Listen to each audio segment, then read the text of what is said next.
या देवी सर्वभूतेषु मास्प्रचारिणीरूपेण संस्थिता नमस्तस्यै नमस्तस्यै नमस्तस्यै नमो नमः।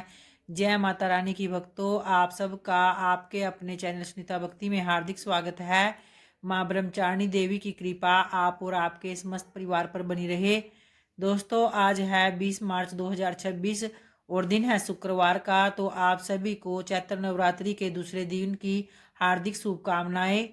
तो भक्तों, नवरात्रि के दूसरे दिन मां ब्रह्मचारिणी देवी की पूजा की जाती है, जो तप, त्याग, संयम और वैराग्य का प्रतीक मानी गई है। वे भगवान शिव को पति रूप में पाने के लिए कठोर तपस्या करने वाली देवी पार्वती का रूप है और उन्होंने हजारों वर्षों तक तप किया, जिसके कारण उन्हें ब्रह्मचारिणी कहा गया और जिसका अर्थ है तप का आचरण करने वाली देवी। मां ब्रह्मचारिणी के दाहिने हाथ में जप की माला और बाएं हाथ में कमंडल है और वे श्वेत वस्त्र धारण किए हुए हैं।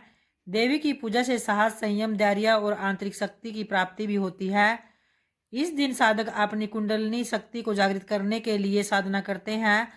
मां ब्रह्मचारिणी देवी पार्वती का शांत व तपस्वी स्वरूप है, जो श्वेत वस्त्र धारण किए हुए, हाथों में जपमाला लिए हुए हैं और वे नंगे पांव चलती है। चेहरे पर तेज और सौम्यता होती है और उन्हें सफेद या पीले रंग के वस्त्र व फूल अत्यंत प्रिय है और कहते हैं कि उनकी आराधना करने से व्यक्ति को जीवन में अनुशासन और सफलता का आशीर्वाद मां से प्राप्त होता है।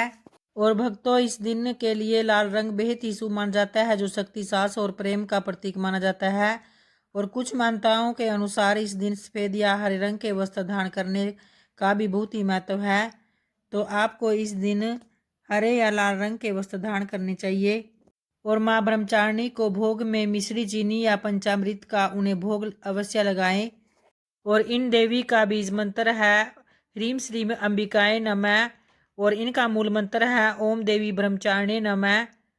तो इस दिन आप मां ब्रह्मचारिणी का ध्यान करते हुए 108 बार इन मंत्रों का जाप करते हुए उनकी आराधना करें, जिनसे कि ज्ञान, तपस्या और आत्मबल की आपको प्राप्ति होगी।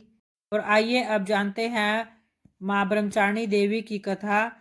कहते हैं कि पूर्व जन्म में इस देवी ने हिमालय की गर्भपुत्री रूप में जन्म लिया था और नारद जी के उपदेश से भगवान शंकर को पति रूप में प्राप्त करने के लिए घोर तपस्या की थी। और इस कठिन तपस्या के कारण इन्हें तपस्चारिणी अर्थात ब्रह्मचारिणी नाम से अभिहित किया गया। जब 1000 वर्ष तक इन्होंने केवल फल फूल खाकर बिताए और 100 वर्षों तक केवल जमीन पर रहकर साग का निर्वाह किया, तो कुछ दिनों तक कठिन उपवास रखे और खुले आकाश के नीचे वर्षा और धूप के घोर कष्ट सहे। तब 3000 वर्षों तक टूटे हुए बिलपत्र खाए और भगवान शंकर की आराधना करती रही। इसके बाद फिर उन्होंने सूखे बिलपत्र खाना भी छोड़ दिए। कई हजार वर्षों तक निर्जल और निराहार रहकर तपस्या करती रही। फिर पत्तों को खाना छोड़ देने के कारण ही इनका नाम अपर्णा पड़ गया। कठिन तपस्या के कारण देवी का शरीर एकदम क्षीण हो गया और देवता, ऋषि, सिद्धगण, मुनि सभी ने ब्रह्मचारिणी की तपस्या को अभूतपूर्व पुण्य कृत्य बताया, सराहना की और कहा कि हे देवी, आज तक किसी ने इस कठोर तपस्या नहीं की है, यह तुम्ही से ही संभव थी। तुम्हारी मनोकामना परिपूर्ण होगी और भगवान चंद्रमौली शिवजी तुम्हें पति रूप में अवश्य प्राप्त करेंगे। अब तपस्या छोड़कर घर लौट जाओ, जल्दी तुम्हारे पिता तुम्हें बुलाने आ रहे हैं। इस देवी की कथा का यह सार है कि जीवन के कठिन संघर्षों में भी मन विचलित नहीं होना चाहिए। मां ब्रह्मचारिणी देवी की कृपा से सर्व सिद्धि प्राप्त होती है और दुर्गा पूजा के दूसरे दिन देवी के इस स्वरूप की उपासना की जाती है।